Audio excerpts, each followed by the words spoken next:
Start na. Tao, bagay. Oo. Pwede. Sa school. Pwede. Gamit sa pangpunas. Pwede. Pwede. Wala na, tapos na. English. Yes! No. Oh, TR. Pwede. Pwede. Pwede. Bagay? Hayop? Oo, hayop. Nasa parlo? Hindi.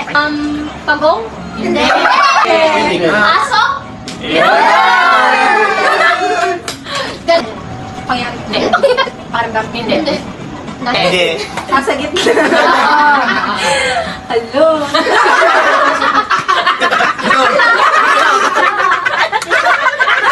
Balikan? Hindi. Tan? Bagay? Hindi. Hayop? Hindi. Ano pa pangyari? Hindi. Ano pa isa?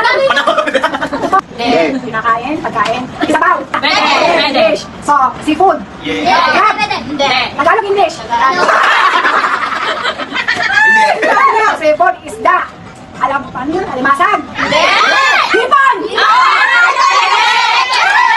Sugpo! Sabi niyo hipon! Hipon! Alaman! Laban? Pagkain? Ah, bakit pwede? Ibang price ako. Hindi. Pagkain? Condiments? Inom? Tubig? Dahil kita lang. Nakikita lang. Wala. Ayan. Sige na. Sige, sige.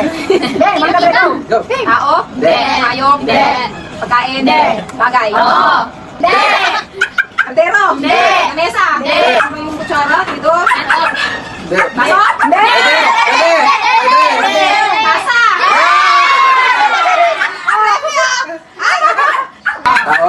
Bagay? Oo. Ginagamit ng tao? Oo. Sa buhok? Hindi. Sa ulo? Sa paa? Sa katawan? Hindi. Nakikita sa bahay? Oo. Saan nakikita sa sala? Malaki? Hindi. Technology? Bagay? Ginagamit ng tao? School? Oo. Lapis? Ballpen? Tao, bagay, lugar. Oo. North, Ano ko? Manila, Oo. City, City, Oo. Pasig City, Pasig City,